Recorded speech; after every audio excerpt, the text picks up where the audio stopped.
group practice owner, breakthrough therapist, and coach.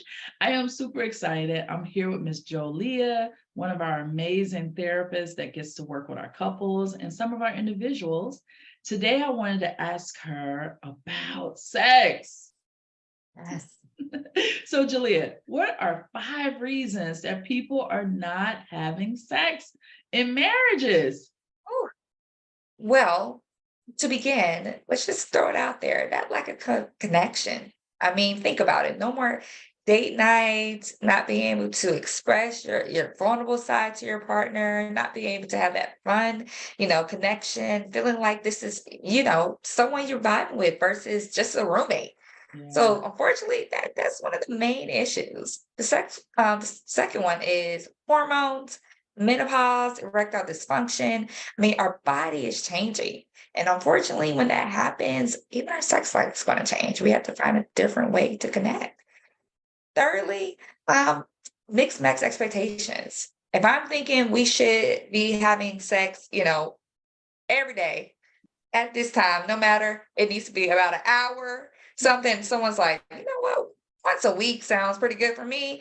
Well, already right there, it's gonna be the imbalance because someone's not gonna be satisfied. Someone's gonna be just drained from it.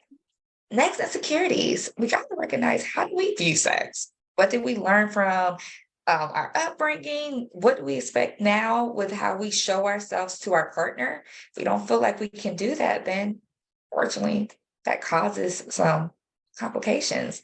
And last but not least, different sex drive. Just recognizing our bodies and how does it, reflect during sex. Sometimes if it doesn't feel like it's connecting with that partner, then it feels like there's something off. We got to talk about how do we resolve that? Yeah, absolutely. Those are so good. I would say one of the number one questions that I get asked around sex is what is normal and what is abnormal? How much sex should we be having? So, since you're a specialist, how much sex should we be having? Well, I know some people would love for me to say every day, twice a day, 3 times a day, but in reality, it's going to be different for everyone. But a normal rate is, I mean, at least like once a week, being able to establish some intimacy with our partner on that level.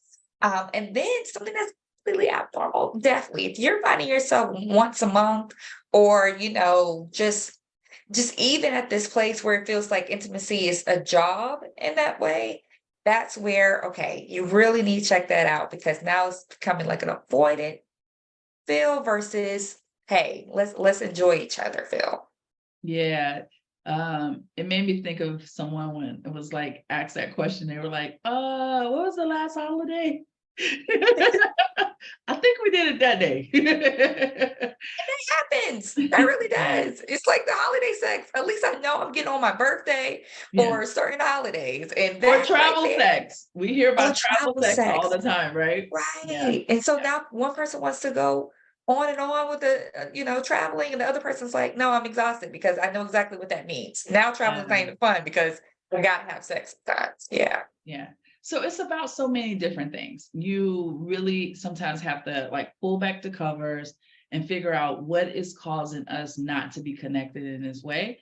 And working with a sex therapist, a marriage counselor can help you on all the things, getting your groove back, getting that intimacy and fun back in the relationship and that friendship, and of course, getting that intimacy back. So we want you to connect with us and go ahead and schedule some time with Miss Jolia so she can help you guys get back on track. Thanks Yes. again for joining us for those tips. If you have some other things that you want us to cover, or you just want to have a conversation, reach out to us, visionworkscoaching.com. Talk to you soon. Bye.